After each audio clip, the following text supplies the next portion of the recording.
Hello friends, आप सभी का स्वागत है स्टडी फाउंडेशन यूट्यूब चैनल पे। गॉट इन बर्सरी का बीएड एंट्रेंस टेस्ट के लिए आज हम लोग इंडियन पॉलिटी के क्लास के अंदर फंडामेंटल राइट के बारे में डिस्कस करेंगे। ये क्लास नंबर 18 है। इससे पहले क्लास आप सभी को प्लेलिस्ट में मिल जाएगा। तो चलिए वीडियो को शुरू करते हैं। आज हम लोग डिस्कस करेंगे पार्ट 3 के अंदर फंडामेंटल राइट। ये जो है 12 से लेकर 35 तक दिया गया है। फंडामेंटल राइट का कॉन्सेप्ट जो है यूएसए कंट्री से लिया गया था। फंडामेंटल राइट जो है पहले हुआ करता था 7, लेकिन अब है 6। इन सभी के बारे में हम लोग इस वीडियो में डिस्कस करेंगे। सबसे पहला फंडामेंटल राइट है राइट टू इक्वलिटी। ये है आर्टिकल 14 से लेके 18 के अंदर। आर्टिकल 14 के अंदर इक्वलिटी बिफोर लॉ दिया गया है। आर्टिकल 15 के अंदर prohibition of discrimination on the ground of religion, race, caste, sex और प्लेसेस दिया गया है। आर्टिकल 16 के अंदर दिया गया है equality of opportunity in the matter of public employment. Article 17 के अंदर दिया गया है एबोलिशन ऑफ अनटचेबिलिटी, बहुत इंपॉर्टेंट आर्टिकल है। आर्टिकल 18 के अंदर दिया गया है abolition of titles. Next fundamental right है राइट टू फ्रीडम। ये जो है आर्टिकल 19 से लेकर 22 के अंदर आता है। तो सबसे पहले आर्टिकल 19 के अंदर क्या दिया है, protection of certain rights regarding speech, expression, assembly, association, movement, resident and profession. Article 20 के अंदर protection in respect of convection for offences दिया गया है। आर्टिकल 21 के अंदर दिया गया protection of life and personal liberty. Article 22 के अंदर दिया गया protection against arrest and detention in certain cases.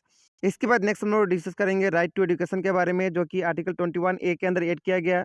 इसके अंदर फ्री एंड कंपल्सरी एजुकेशन के बारे में बात किया गया। नेक्स्ट हम लोग फंडामेंटल राइट डिस्कस करेंगे राइट अगेंस्ट एक्सप्लॉयटेशन। आर्टिकल 23 से लेकर 24 के अंदर है। इसके अंदर 23 आर्टिकल के अंदर दिया गया prohibition of human trafficking and force labour. Article 24 के अंदर है prohibition of employment of children in any factories etcetera. ये जो है आर्टिकल 24 के अंदर दिया गया है।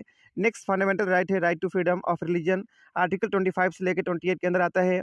आर्टिकल 25 के अंदर दिया गया है freedom of conscience and right to profession, practice and propagate one's own religion belief. Article 26 के अंदर दिया गया freedom to manage religious affair.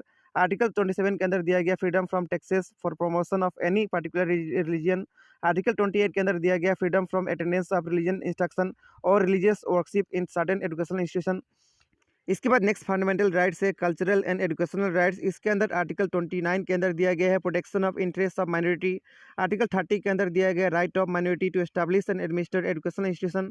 Next important point आप सभी को याद रखना है, आर्टिकल 20 और 21 जो है नेशनल इमरजेंसी के दौरान जो है इसको सस्पेंड नहीं किया जा सकता है।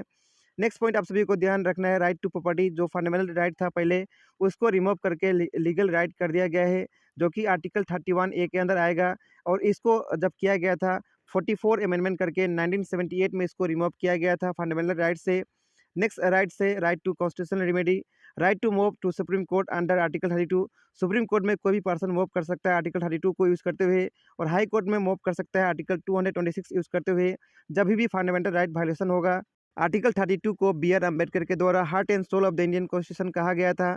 यदि किसी पर्सन का फंडामेंटल राइट वायलेट हो रहा है तो वो जो है हाई कोर्ट में या फिर सुप्रीम कोर्ट में जा सकता है रीट दायर करने के लिए। रीट एक फॉर्मल रिटन ऑर्डर है। रीट जो है 5 प्रकार का दिया गया है। सबसे पहला है हेबियस कॉर्पस, नेक्स्ट है मेंडामस, नेक्स्ट है सर्सरी, नेक्स्ट है प्रोहिबिशन और नेक्स्ट है कोरेंटो। आइए इसके बारे में वन बाय वन जानते हैं।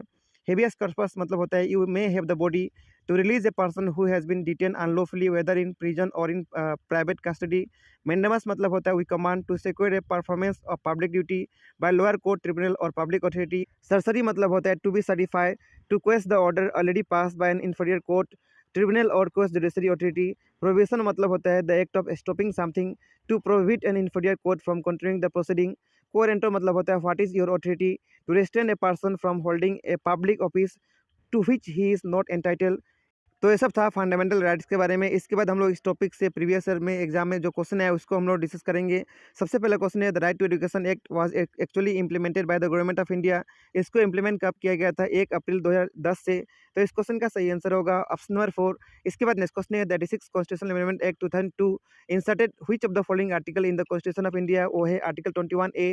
तो इस क्वेश्चन का सही आंसर होगा ऑप्शन नंबर 1। आर्टिकल 21A के अंदर राइट टू एजुकेशन को लाया गया था संविधान के अंदर। इसके बाद नेक्स्ट क्वेश्चन है which article of Indian constitution abolish the practice of untouchability.